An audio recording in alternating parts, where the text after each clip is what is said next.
Good morning students. Our today's topic is kinetic energy. तो उससे पहले वाले टॉपिक में हम लोग पढ़ चुके हैं वर्क के बारे में और एनर्जी के बारे में। तो एनर्जी जो है वो नेसेसरी चीज़ होती है किसी भी वर्क करने के लिए। जो capacity of doing work is called energy, और एनर्जी को हम मेज़र करते हैं किसमें, जूल्स में। ठीक है, तो एनर्जी के बहुत सारे डिफरेंट टाइप होते हैं, जैसे हीट एनर्जी हो गया, है ना, लाइट एनर्जी हो गया, इसके बाद में इलेक्ट्रिसिटी जो है वो ये भी एनर्जी का फॉर्म है।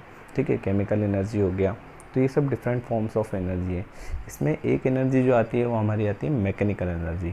तो मैकेनिकल एनर्जी जो क्या होती है, मैकेनिकल एनर्जी जो हम फिजिक्स में जो हम पढ़ते हैं, जो ऑब्जेक्ट के मोशन या उनके स्टेट से रिलेटेड जो एनर्जी होती है वो कहलाती है काइनेटिक एनर्जी। जैसे कोई स्प्रिंग है, अगर स्प्रिंग को स्ट्रेच करके रखा हुआ है तो उसकी एक पोजीशन है। ठीक है, उसके थ्रू पास जो एनर्जी होगी वो कैसे किस एनर्जी के अंदर आएगी, वो उसकी मैकेनिकल एनर्जी के अंदर एंटर आएगी। और मान लीजिए जैसे हम लोग कोई व्हीकल है, अगर वो मूव कर रहा है तो उसके पास जो एनर्जी है वो भी मैकेनिकल एनर्जी का ही टाइप है। ठीक है, तो मैकेनिकल एनर्जी को हमारे सिलेबस में दो पार्ट में डिवाइड किया हुआ है। पहला है काइनेटिक एनर्जी और दूसरा है पोटेंशियल एनर्जी। काइनेटिक एनर्जी जो होती है वो किन लिए होती है, वो मूविंग ऑब्जेक्ट से रिलेटेड होती है। जो ऑब्जेक्ट मोशन में होते हैं उनसे रिलेटेड एनर्जी को हम क्या बोलते हैं, काइनेटिक एनर्जी। और जो ऑब्जेक्ट रेस्ट में होते हैं या उनकी जो पर्टिकुलर पोजीशन होती है, उस पोजीशन के अकॉर्डिंग जो एनर्जी रिलेट होती है वो एनर्जी कहलाती है पोटेंशियल एनर्जी। तो आज का जो हमारा टॉपिक है वो कौन सा है, काइनेटिक एनर्जी। तो उसको स्टार्ट करने से पहले यहाँ पर कुछ हमारी एनसीईआरटी टेक्स्ट बुक की एक्टिविटीज़ हैं। इन एक्टिविटीज़ को हम देखेंगे और ऑब्ज़र्व करेंगे कि क्या क्या चीज़ें हम किस तरह से हम काइनेटिक एनर्जी को आइडेंटिफाई कर सकते हैं, डिफाइन कर सकते हैं, उसके करैक्टरिस्टिक्स पता कर सकते हैं। ठीक है, तो यहाँ पे एक्टिविटी दी हुई है एक simple, take a heavy ball, drop it on a thick bed of sand.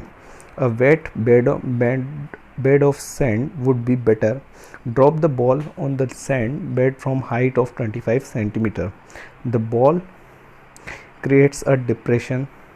Repeat this activity from the height of 50 centimeter, 1 meter and 1.5 meter. तो क्या करना है हमको कि जो सैंड होती है हमारी बालू रेत होती है, ठीक है, उस पर कोई भी एक एरिया लिया जो वेट हो, गीला हो। ठीक है, जैसे हम वेट सैंड ले सकते हैं, या हम जहाँ पे थोड़ा सा हल्का सी नरम जो जगह होगी, सॉफ्ट प्लेस होगी, है ना, जहाँ पर हम बॉल को डालेंगे तो उस पर क्या हो जाएगा, उस पर डिप्रेशन आ जाएगा। डिप्रेशन जिसे हम बॉल को ऊपर से हाइट से छोड़ेंगे तो नीचे गिरेगी, गिरने के बाद में उसका क्या बन जाएगा, एक मार्क बन जाएगा। ठीक है, तो सैंड पे जो डिप्रेशन मार्क आ रहा है उसको नोट करना है, और इसको क्या करना है, बॉल को अलग अलग हाइट से हमको रिलीज़ करना है, और तीनों डिप्रेशंस में हमको क्या करना है, ऑब्जर्व करना है। ठीक है, ensure that all the depressions are visible distinctly. Mark the depression to indicate that the height from which the ball was dropped. Compare their depth. Which one is them deepest, which one is shallowest, why, what has caused the ball to make a deeper dent. Discuss and analysis. तो ये हमको discuss करना है और analysis करना है। तो आप लोग इस एक्टिविटी को आराम से अपने घर पे करके देख सकते हैं। ठीक है, एक बॉल लेना है, उसको डिफरेंट हाइट से रिलीज़ करना है, ठीक है, सैंड के ऊपर, और जो उसके मार्क बनेंगे उनको एनालिसिस करना है। तो यह देखो आप लोग करके भी देख चुके हैं पहले भी, और आपको वैसे ही पता होगा कि किस में सबसे ज़्यादा डेप्थ या डिप्रेशन का मार्क सबसे ज़्यादा डीप कब होगा, जब हम उसको मैक्सिमम हाइट से रिलीज़ करेंगे। जैसे इसमें 1.5 मीटर से बोला है, तो जब मैक्सिमम हाइट से रिलीज़ करेंगे तो उसका जो डिप्रेशन होगा वो मैक्सिमम होगा, और जब लोअर हाइट से हम उसको रिलीज़ करेंगे, कम हाइट से रिलीज़ करेंगे, तो उसका डिप्रेशन क्या होगा, कम होगा। तो यहाँ पर क्या समझ में आ रहा है हमको कि दोनों ही केस में जो डिप्रेशन है वो अलग अलग है, मतलब बॉल जो फोर्स लगा रही है वो फोर्स के साथ दोनों में अलग अलग है। ठीक है ना, तो जब हम ज़्यादा हाइट से उसको रिलीज़ कर रहे हैं तो उसके पास ज़्यादा एनर्जी है, और उसको कम हाइट से रिलीज़ कर रहे हैं तो उसके पास कम एनर्जी है। इसका दूसरा एग्जांपल हम ले सकते हैं, जैसे सिंपल सी बात है, आप खड़े हुए है ना, और आपके सिर पे थोड़ी सी ऊपर से जस्ट 5 सेंटीमीटर ऊपर से कोई भी चीज़ गिर जाती है, ठीक है, सिर पे, तो आपको उसकी ज़्यादा चोट नहीं लगेगी। ठीक है, पर अगर वही ऑब्जेक्ट जो है उसको थोड़ी हाइट से, मान लीजिए फर्स्ट फ्लोर से या सेकंड फ्लोर से फेंक दिया, जैसे मान लीजिए एक पेन है, ठीक है, तो एक पेन को सिंपल आपने ऐसे हाथ अपने सिर पे रखा और वहाँ से रिलीज़ कर दिया पेन को, तो वो गिरेगा सिर पे, तो उससे कोई ज़्यादा इफेक्ट नहीं पड़ेगा। पर उसी पेन को जो है सेकंड फ्लोर से या थर्ड फ्लोर से थोड़ा और ऊपर हाइट से उसको फेंक दिया, या आपने पेन को हवा में उछाल दिया और उसके बाद वो वापस नीचे आया, तो उसके पास क्या आ जाएगी, एक्स्ट्रा एनर्जी आ जाएगी। ठीक है ना। तो वो कौन सी एनर्जी होती है उसी के बारे में हम डिस्कस करेंगे। एक एक्टिविटी और दी हुई है यहाँ पर, setup the apparatus as shown in figure, place the wooden block of the known mass in front of the trolley at a convenient fixed distance,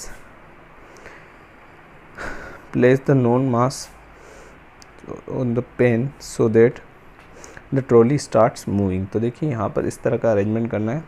यहाँ पर ये क्या दिया हुआ है हमारे पास, ये ट्रॉली है, ठीक है, ये हमारी ट्रॉली है और यहाँ पर ये वुडन ब्लॉक्स रखे हुए हैं और यहाँ पे इसको ट्रॉली को एक थ्रेड से यहाँ पे फिक्स कर दिया है। ये मास हो जाएगा यहाँ पर। अब इसको मास को हम यहाँ पे जब पुट करेंगे तो ये ट्रॉली क्या होगी, इधर से मूव करना स्टार्ट करेगी। ठीक है, और जब मूव करना स्टार्ट करेगी तो क्या होगा, ये फोर्स लगेगा किस पे, ब्लॉक्स के पास। जैसे ट्रॉली जो है ब्लॉक के पास पहुँचेगी क्या होगा, वो उस पर उसको पुश करेगी। तो क्यों पुश करेगी, क्योंकि ट्रॉली क्या थी, पहले मूव कर रही थी, बाद में वो ब्लॉक्स को मूव करती है और उसके बाद हो सकता है थोड़ी देर बाद ट्रॉली यहाँ पर अगर रुक जाए और वो ब्लॉक्स भी रुक जाए, मतलब उसके पास जितनी एनर्जी थी वो एनर्जी कहाँ हो गई, ब्लॉक्स पे खर्च हो गई। ठीक है, तो उसके बाद क्या हो जाएगी, ट्रॉली रुक जाएगी। फिर हमको इसके लिए क्या करना पड़ेगा, यहाँ पर वेट को इंक्रीज़ करना पड़ेगा। जब वेट को इंक्रीज़ करेंगे तो ब्लॉक्स और ज़्यादा इस तरफ शिफ्ट होते जाएंगे। ठीक है, तो जितनी ज़्यादा स्पीड से या जितने ज़्यादा वेट के साथ इसको पुश करेंगे उतनी ही ज़्यादा आगे तक ये ट्रॉली जो है ब्लॉक्स को पुश कर सकती है। ठीक है, तो ये एक्टिविटी भी करके देखनी है। इस एक्टिविटी में भी इस तरह की चीज़ें बताई हैं। इसमें ऑब्जर्व क्या करना है, the trolley moves forward and hits the wooden block, fix a stop on the table in such a manner that trolley stops after hitting the block get displace. तो वही ट्रॉली रुक जाएगी, उसके बाद में क्या हो जाएगा, ब्लॉक डिस्प्लेस हो जाएगा। इस तरह से इसको फिक्स करना है। Note down the displacement of block, this means work is done on the block by the trolley as the block has gain the energy. तो हमने क्या किया, क्या समझ में आया कि ट्रॉली ने ब्लॉक पे क्या लगाया, फोर्स, और वो ब्लॉक क्या हो गया, डिस्प्लेस हो गया। तो फोर्स इनटू डिस्प्लेसमेंट क्या होता है, वर्क डन। ये हम लोगों ने पढ़ा है प्रीवियस टॉपिक में। ठीक है, तब हमको एक देखना है इसमें, from where does this energy come, कहाँ से इसके पास ये एनर्जी आई। Repeat this activity by increasing the mass on the pen in which case the displacement is more. तो सिंपल सी बात है, जब हम ज़्यादा मास इन रखेंगे तो उसमें डिस्प्लेसमेंट क्या होगा, ज़्यादा होगा। ठीक है, in which case the work done is more, तो जब ज़्यादा मास रखेंगे तो ज़्यादा वर्क होगा। In this activity the moving trolley does work and hence possess energy. तो दोनों ही एक्टिविटी में हमको क्या समझ में आया कि जो मूविंग ऑब्जेक्ट्स होते हैं उनके पास क्या होती है, एनर्जी होती है। ठीक है, और उनकी जो एनर्जी है वो डिपेंड करती है किस पे, ये अब हमको देखना पड़ेगा। ठीक है, तो हम इसको रिलेट करेंगे आगे। A moving object can do work. An object moving faster can do more work than a identical object moving relatively slow. A moving bullet, blowing wind, a rotating wheel, a speeding stone can do work. How does a bullet pierce the target? How does the wind moves the blade of windmill? Objects in the motion possess energy and we call this energy kinetic energy. तो क्या concept समझ में आया हमको कि जितने भी objects हैं जो किस में होते हैं, मोशन में होते हैं, उनके पास क्या होती है, एक एनर्जी होती है जिसके कारण वो क्या कर सकते हैं, वर्क डन कर सकते हैं किसी दूसरे ऑब्जेक्ट के ऊपर। ठीक है, और जब वो दूसरे ऑब्जेक्ट के ऊपर वर्क कर सकते हैं तो इस तरह की एनर्जी को हम क्या बोलते हैं, काइनेटिक एनर्जी। ठीक है ना, तो जो भी ऑब्जेक्ट मूविंग है इसके हम सिंपल एग्जांपल्स लेते हैं। जैसे एक ट्रक कहीं पे खड़ा हुआ है, ठीक है, और अचानक से उस ट्रक के क्या हो जाते हैं, ब्रेक फेल्स हो जाते हैं। ठीक है, वो स्लोप पे खड़ा हुआ है और वो ट्रक क्या करता है, धीरे धीरे रोल करना स्टार्ट करता है। अब रोल करना जब वो स्टार्ट करता है तो उसके ब्रेक्स तो फेल हो चुके हैं, पर क्या है कि सामने अच्छी बात है कि एक दीवार है, ठीक है, हैवी वॉल है, और ट्रक क्या होता है उस वॉल से जाके टकरा जाता है। ठीक है, अब क्या होगा, वॉल जो है वो क्या हो जाएगी, गिर जाएगी, ब्रेक डाउन हो जाएगी। तो इसका मतलब क्या हुआ कि जो एनर्जी ट्रक के पास थी उस एनर्जी ने क्या किया, अपना वर्क कर दिया। क्या वर्क कर दिया उसने, वॉल को डिस्प्लेस तो कर नहीं पाया, तो इस डिस्प्लेस करने की जगह क्या हो गया, वो टूट गई। या हम दूसरा एग्जांपल ले सकते हैं, मान लीजिए वॉल नहीं है, एक दूसरी कार खड़ी हुई है सामने रेस्ट में, तो ट्रक जब कार से आके टकराएगा तो क्या हो जाएगा, कार मोशन में हो जाएगी।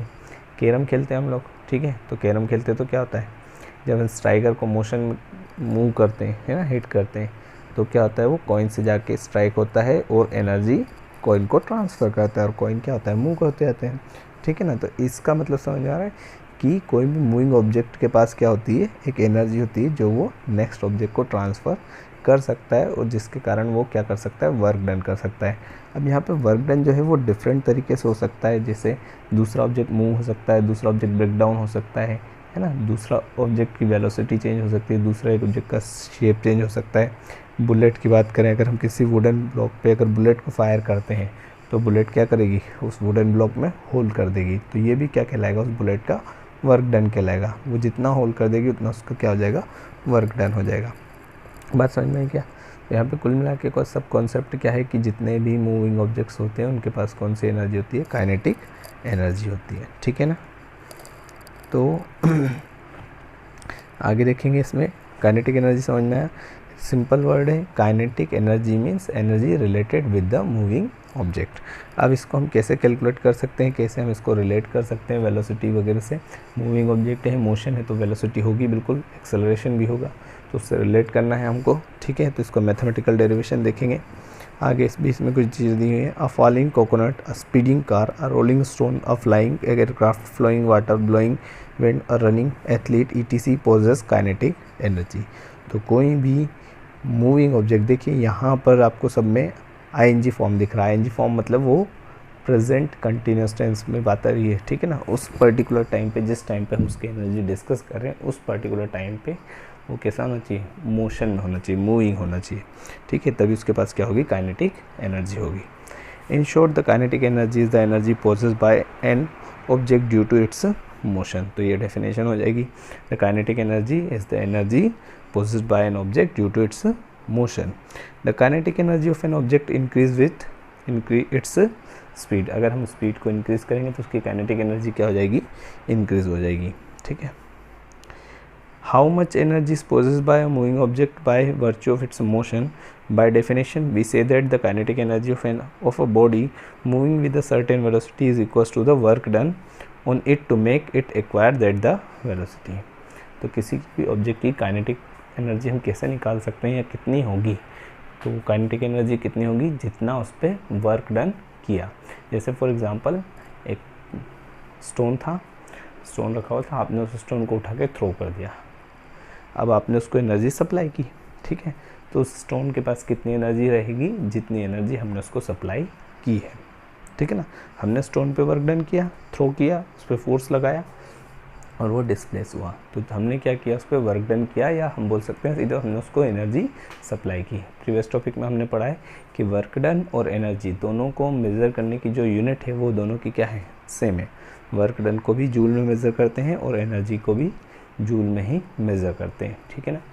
तो जो स्टोन हमने थ्रो किया उसको हमने मान लीजिए 100 जूल एनर्जी दी, तब वो स्टोन जब मूव कर रहा है उसके पास जितनी एनर्जी है, तो कितनी एनर्जी होगी, जितनी एनर्जी हमने उसको ट्रांसफ़र की है। हमने 100 जूल किए तो उसके पास 100 जूल एनर्जी ही रहेगी, कहीं से भी एक्स्ट्रा एनर्जी नहीं आएगी। तो हम बोल सकते हैं कि स्टोन की जो काइनेटिक एनर्जी है वो कितनी है, 100 जूल है। पर उस 100 जूल काइनेटिक एनर्जी को उसके मास, उसके वेलोसिटी के साथ कैसे हम रिलेट कर सकते हैं, ये हम देखेंगे आगे मैथमेटिकल डेरिवेशन में, ठीक है। बात समझ में आई क्या।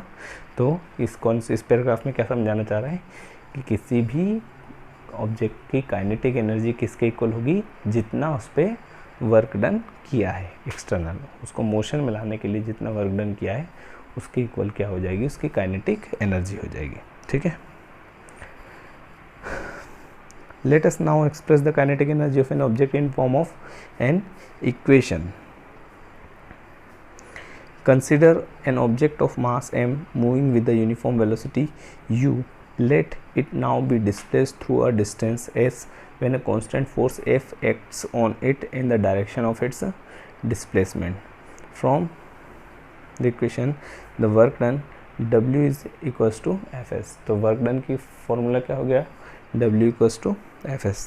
तो मान लेते हैं यहाँ पर जो है एक ब्लॉक था, ठीक है, जिस पे फोर्स लगाया, ठीक, कितना फोर्स लगाया, यहाँ से इस पे फोर्स लगाया 5 न्यूटन का, ठीक है, और इसकी वेलोसिटी पहले u थी, कुछ डिस्टेंस के बाद इसकी वेलोसिटी क्या हो गई, इसकी वेलोसिटी हो गई v, फाइनल वेलोसिटी क्या हो गई v। तो ये अब नई वेलोसिटी से मूव करने लग गया, ठीक है ना। पहले इस पे फोर्स लगाया हमने 5 न्यूटन की जगह हम क्या बोल रहे हैं, इसमें f फोर्स लगाया। तो जब फोर्स लगाया तो इसमें क्या प्रोड्यूस होगा, एक एक्सेलरेशन भी प्रोड्यूस होगा, ठीक है। तो हमारे पास क्या क्या है, एक्सेलरेशन है, डिस्प्लेसमेंट है, इनिशियल वेलोसिटी है, फाइनल वेलोसिटी है, फोर्स है। इसमें कहीं पे भी टाइम की बात नहीं हो रही, तो हम टाइम को कैलकुलेट नहीं करेंगे, टाइम को कंक्लूड नहीं करेंगे, ठीक है ना।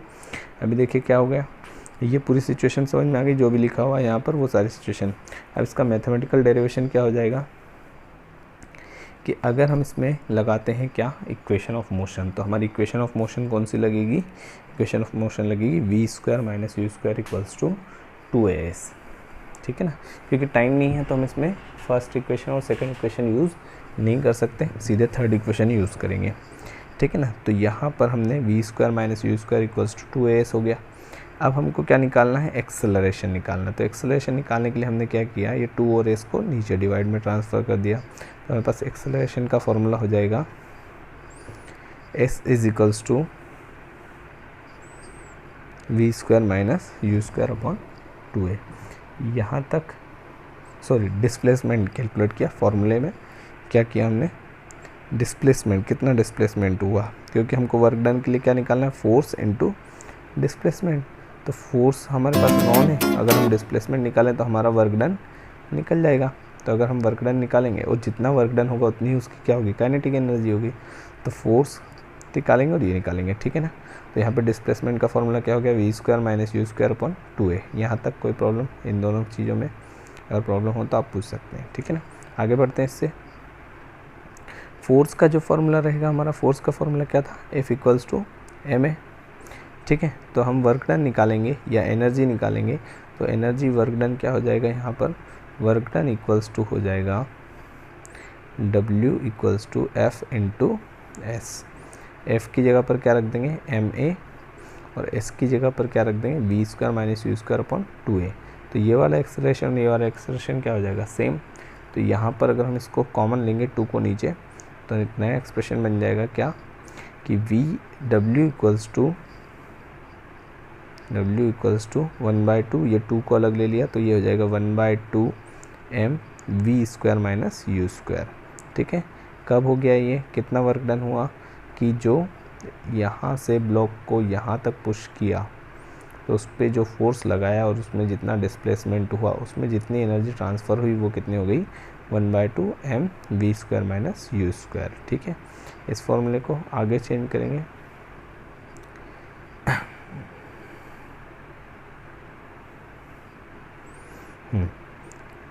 If the object starting from stationary position that is u = 0। तो अगर हम प्रीवियस रिलेशन में देखें कि u की वैल्यू कितनी है, 0 है, u की वैल्यू कितनी है, 0। तो हमारा जो रिलेशन था, देखिए इस वाले रिलेशन में अगर आप यहाँ पर u की वैल्यू 0 पुट कर देते तो क्या बचेगा, ओनली ½ mv² बचेगा।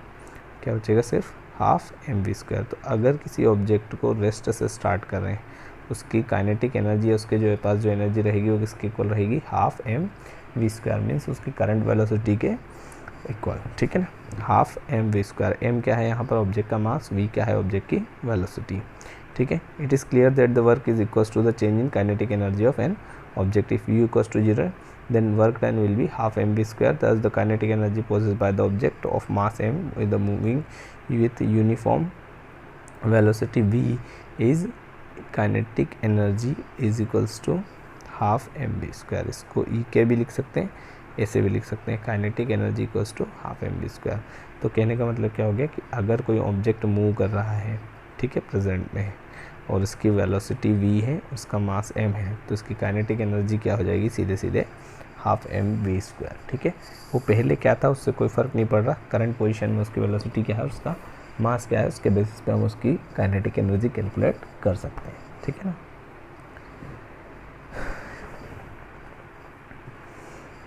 देन अब हम इसके एग्जांपल सॉल्व करके देखेंगे। तो एग्जांपल जो है इसके बहुत ही सिंपल एग्जांपल है। देखिए यहाँ पर दिया हुआ है फॉर्मूले में क्या दिया, an object of mass 15 kg is moving with the uniform velocity 4 metre पर सेकेंड। तो मास दिया हुआ है उसका और उसकी वेलोसिटी भी दी हुई है। हम इसकी काइनेटिक एनर्जी कैलकुलेट कर सकते हैं, सीधे फॉर्मूला लगाएंगे। क्या लगाएंगे फॉर्मूला, हाफ mv²। ठीक है, तो यहाँ पर मास लिखा हुआ है, वेलोसिटी को मीटर पर सेकंड में लेना है। अगर किलोमीटर पर आवर है तो पहले उसको मीटर पर सेकंड में कन्वर्ट करेंगे, मास को स्टैंडर्ड यूनिट केजी में कन्वर्ट करेंगे। अगर ग्राम वगैरह में दिया हुआ है तो उसको पहले केजी में कन्वर्ट करेंगे, फिर यूज़ करेंगे, सॉल्व करेंगे। फॉर्मूला हो जाएगा हाफ mv², 1/2 mv² मीन्स यहाँ पर हो जाएगा 1/2 × 15 × 4 × 4 और इसके बाद में आ जाएगा 120 जूल। तो बहुत ही ईजिली आप इसके कैलकुलेशंस कर सकते हैं। एक और एग्जांपल दिया हुआ है यहाँ पर, हमें एनसीईआरटी टेक्स्ट बुक का एग्जांपल है भी। What is the work to be done to increase the velocity of car from 30 km/h to 60 km/h if the mass of car is 1500 kg। तो अगर कार का मास कितना है 1500 kg है तो किस तरह से हम उसके वेलोसिटी को उसके वर्क डन को कैलकुलेट कर सकते हैं कि इसको 30 km/h से 60 km/h की स्पीड तक चेंज करने के लिए कितना वर्क डन करना पड़ेगा। तो इसमें क्या करेंगे, पहले मास दिया हुआ है कार का 1500 kg, इनिशियल वेलोसिटी 30 km/h से इसको कन्वर्ट करेंगे मीटर पर सेकंड में, दैट इज़ 25/3 मीटर पर second. Then second velocity calculate करेंगे, ये हो जाएगा v = 50/3 मीटर पर सेकंड, है ना। और उसके बाद में हम इसमें क्या करेंगे, दोनों काइनेटिक एनर्जी निकाल लेंगे, इसकी इनिशियल काइनेटिक एनर्जी और फाइनल काइनेटिक एनर्जी। ठीक है, दोनों काइनेटिक एनर्जी को क्या कर देंगे, डिफरेंस कर देंगे, सब्सट्रैक्ट कर देंगे। मतलब उसकी पहले वाली एनर्जी कितनी थी और बाद वाली एनर्जी कितनी है। बाद में एनर्जी अगर इंक्रीज़ हुई है तो जो एक्स्ट्रा एनर्जी आई है वो किसके थ्रू आई है, वर्क डन के थ्रू। तो अगर हमको वर्क डन निकालना है तो फाइनल काइनेटिक एनर्जी में से इनिशियल काइनेटिक एनर्जी को हम क्या कर सकते हैं, माइनस कर सकते हैं और इससे हमारा आंसर आ जाएगा। ठीक है ना। तो यहाँ पर देखिए फ्रैक्शंस में दिया हुआ है और उसको फ्रैक्शंस को यहाँ पर सब्सट्रैक्ट कर देंगे तो हमारे पास आंसर आ जाएगा। तो ये कैलकुलेशंस जो हैं आप लोग खुद करके देखिए, हर कैलकुलेशन खुद करके देखेंगे तो इसमें आपको बहुत ही ईजिली आंसर मिल जाएंगे। ठीक है, लास्ट हमारा जो है इस टॉपिक से ये है, कुछ क्वेश्चंस दिए हुए हैं एनसीईआरटी इन टेक्स्ट क्वेश्चन, इनको देख लेते हैं। What is the kinetic energy of an object. तो काइनेटिक एनर्जी कैसे डिफाइन करेंगे, the energy possessed by of an object due to its motion. ठीक है, and write the expression for kinetic energy of an object. तो expression क्या हो जाएगा kinetic energy का, हाफ mv², 1/2 mv²। ठीक है ना, फॉर्मूले नोट करने हैं आपको ये। Then last, the kinetic energy of an object of mass m moving with the velocity 5 meter per second is 25 joule. What will be its kinetic energy when its velocity is doubled, and what will be its kinetic energy when its velocity is 3 times। तो पहले हमको क्या निकालना पड़ेगा, उसका मास निकालना पड़ेगा। यहाँ पर क्या क्या दे दिया है, काइनेटिक एनर्जी दे दी है और उसकी वेलोसिटी दे दी है। तो पहले आप फॉर्मूले में रख के मास कैलकुलेट करेंगे, फिर उसकी वेलोसिटी डबल करके काइनेटिक एनर्जी कैलकुलेट करना है, वेलोसिटी ट्रिपल करके काइनेटिक एनर्जी कैलकुलेट करना है। पहले 5 मीटर दिए तो 10 मीटर के साथ और 15 मीटर के साथ हम इसकी एनर्जी कैलकुलेट कर सकते हैं। ठीक है ना, तो अलग अलग कंडीशन में उसकी वेलोसिटी चेंज होगी पर उसका मास चेंज नहीं होगा। मास यहाँ पे दिया हुआ नहीं है, पहले आपको मास कैलकुलेट करना पड़ेगा। ठीक है, तो ये क्वेश्चन आपको सॉल्व करने हैं और मुझे शो करना है। अगर कोई डाउट होगा तो आप पूछ सकते हैं। Thank you.